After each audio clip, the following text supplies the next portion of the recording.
Siska cantik. Yatta!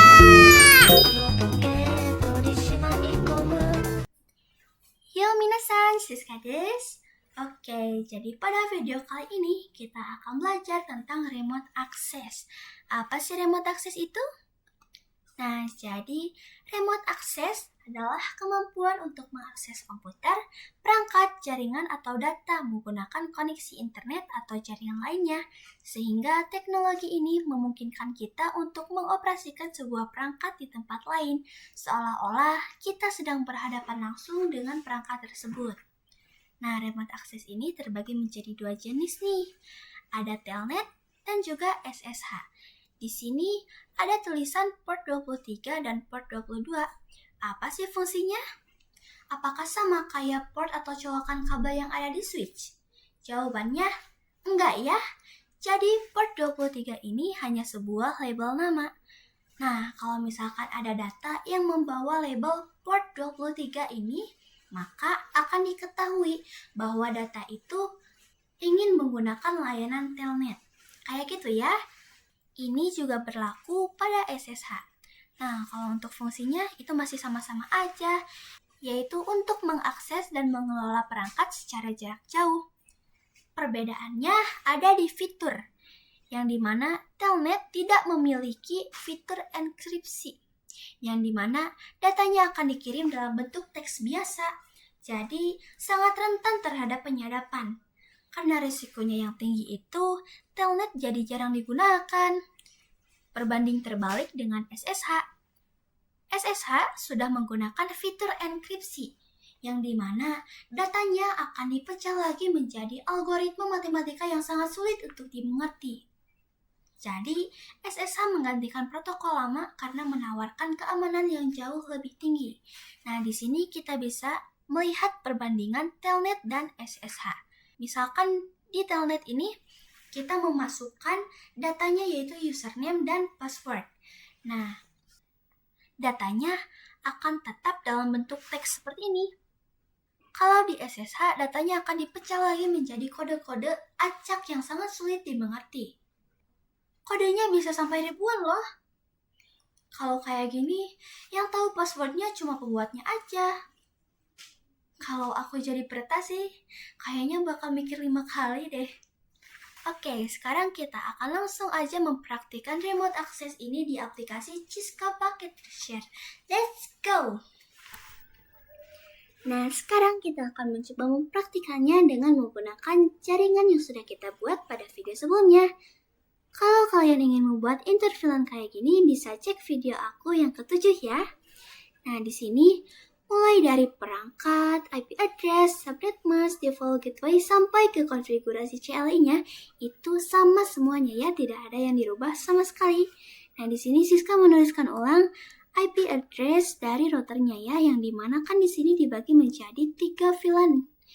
Jadi, otomatis IP address yang ada di routernya itu akan berbeda-beda setiap VLAN-nya. Jadi, ada 3 alamat IP sekaligus. Nah, kalau untuk di real life atau di lapangan, konfigurasi router atau switch ini tidak langsung dari routernya. Kalau di Cisco kan tinggal klik, langsung muncul konfigurasinya. Tapi, router dan switch ini tidak mempunyai layar, tidak mempunyai keyboard, bahkan tidak bisa memakai mouse. Kita mau konfigurasinya gimana coba? Oleh karena itu kita membutuhkan perangkat. Di sini kita bisa memakai PC atau laptop. Lalu kita hubungkan menggunakan kabel konsol. Nah, yang biru melengkung ini ya. Kita pasangkan di router pada port konsol, lalu di laptopnya pada port RS232. Nah, kalau udah gini kita mulai konfigurasinya di laptop ya. Klik laptopnya, pergi ke desktop, lalu ke terminal. Klik OK. Nah, di sini kita sudah masuk ke program CLI yang ada di router ya. Kita bisa langsung konfigurasi. Tinggal enter, lalu seperti biasa kita masuk dulu pakai enable dan conft atau configure terminal. Nah, di sini kita harus mengganti dulu hostname-nya. Misal namanya jadi Siska aja ya. Nah, ini wajib ya, kalau misalkan hostname-nya nggak diganti, nanti programnya nggak akan jalan. Selanjutnya, kita akan membuat akunnya dulu, yaitu dengan memasukkan username dan passwordnya. Misal username-nya admin. Terus passwordnya, yang mudah dulu aja ya, 1, 2, 3. Enter. Sekarang kita akan memasukkan enable secret. Misalkan kodenya 456. Nah, enable secret sama password yang di atas itu berbeda ya. Kalau password yang di atas itu untuk membuka program CLI-nya. Nah, kalau enable secret itu kita masukkan pada saat ingin mengkonfigurasi switch atau routernya ya. Lalu enter. Dan kita masukkan IP, domain, strip name.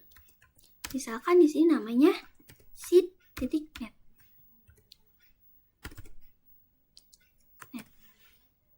Kayak gini ya.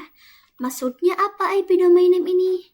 Jadi seluruh jaringan yang ada di sini, maupun itu satu VLAN ataupun enggak, nah itu akan dinamakan interdomain. Jadi ini namanya akan berubah menjadi seed.net. Nah, kayak gini ya. Kita lanjutkan. Setelah itu kita akan memasukkan line VTY. Kayak gini. Misalkan 0 spasi 1. Dibacanya 0 sampai 1 ya. Line VTY ini untuk menentukan berapa perangkat yang bisa mengakses konfigurasi ini. Dihitungnya dari 0 ya. Berarti 0, 1. Nah, ada 2 perangkat yang bisa mengaksesnya. Selanjutnya, transport input telnet. Di sini kita akan mencoba membuat remote access yang telnet dulu ya. Lalu enter. Maaf, salah ketik. Ini menjadi pembelajaran buat kalian. Kalau sedang mengkonfigurasi jangan salah ketik ya. Transport input telnet. Kayak gini. Lalu di sini kita masukkan login lokal. Nah, ini wajib banget harus dimasukin ya, soalnya login lokal ini menjadi penghubung. Kalau misalkan tidak dimasukkan, kita tidak akan bisa mengakses konfigurasinya. Jadi perangkat manapun yang ingin login akan ditolak. Enter. Lalu kita exit dulu. Selanjutnya kita ketik crypto key generate RSA kayak gini.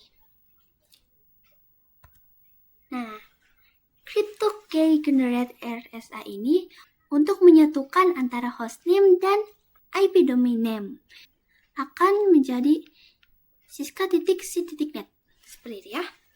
Di sini kita memasukkan angkanya 1024. Nah, ini semakin besar angkanya, maka tingkat keamanannya pun akan semakin tinggi ya. Jadi kalian boleh memasukkan angka yang lebih dari 1024 ini. Sekarang enter.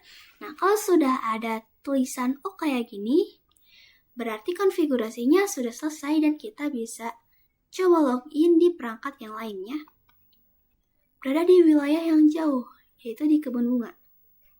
Nah, dari wilayah yang jauh ini, kita bisa mengakses routernya.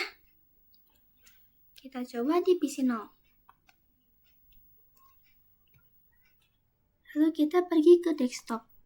Nah, di sini untuk masuk ke konfigurasi routernya, kita bisa menggunakan command prompt atau telnet or SSH client. Di sini kita coba memakai command prompt dulu ya. Di sini kita akan ping dulu ke routernya ya. 192.168.40.1.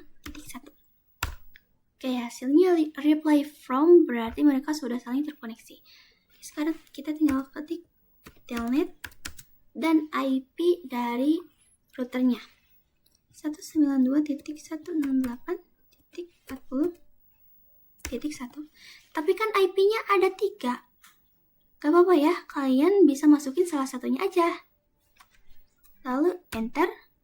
Nah, di sini kita sudah bisa mengisi data yang sudah kita konfigurasi tadi. Kita bisa bandingin ya. Ketika akan mengisi, ini akan di waktu ya. Bisa terlihat di sini, timeout expired. Berarti harus cepat-cepat ngisinya. Kita ulangin lagi.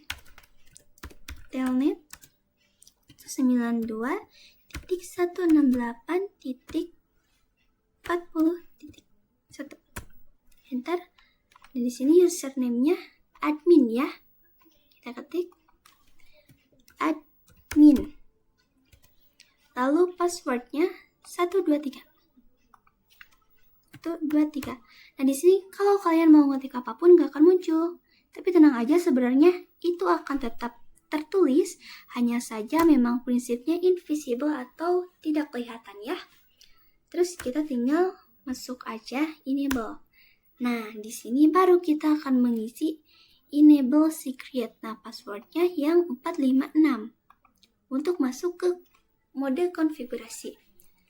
456. Enter. Nah, kalau sudah masuk ke prompt yang kedua yang tanda pagar kayak gini, berarti kalian sudah berhasil mengakses konfigurasi CLI yang ada di router. Oke, sekarang kita akan mencoba menggunakan Telnet or SSH client. Ketik stop dan ke sini. Di sini kita menggunakan Telnet ya. Masukkan IP address-nya 192.168.40.1. Connect. Di sini kita bisa langsung mengisi. Masih ingat kan username-nya admin. Password dari username-nya 123. Enable. Nah, password yang di enable secret-nya tadi 456. Nah, kalian sudah bisa mengkonfigurasi kalau sudah kayak gini ya. Oke. Kita coba satu kali lagi. Masuk menggunakan telnet ya.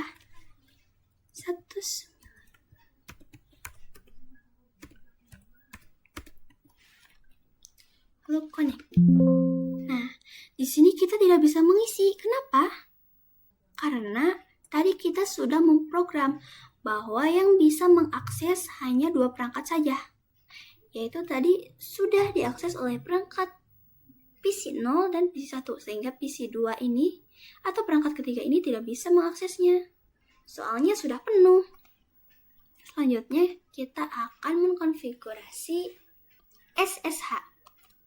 Untuk langkah-langkahnya masih sama. Nah, karena untuk hostname-nya sudah diganti, kita mulai dari username aja ya. Username-nya kita samain aja. Admin. Password-nya 123. Lalu enable secret 456. IP domain name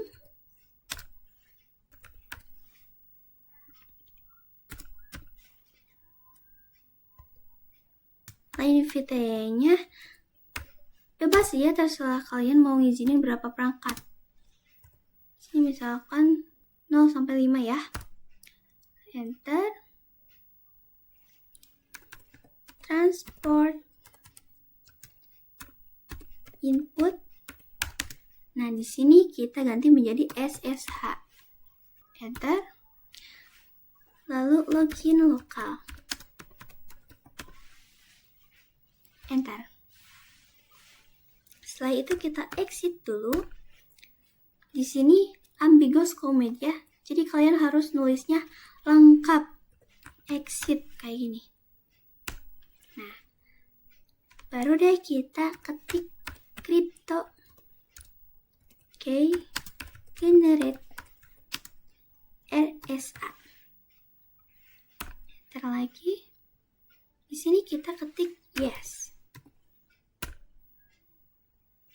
Kita masukkan angkanya 1024, samain aja. Nah, oke, konfigurasinya sudah selesai ya. Kita coba masuk ke konfigurasi routernya. Gunakan PC 4 aja ya.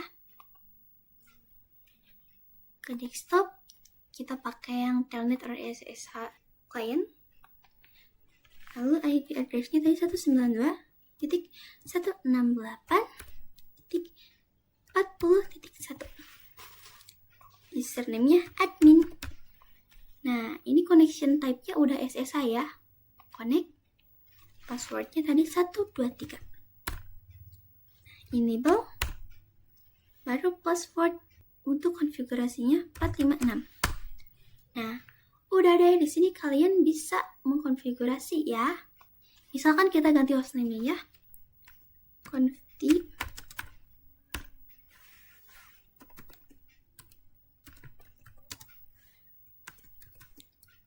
kayak gini misal.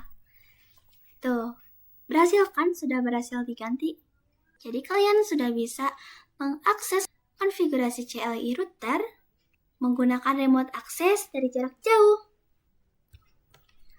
Oke, minasan, segitu dulu pembahasan materi dan praktik Cisco Packet Tracer-nya pada video kali ini. See you next time. Bye!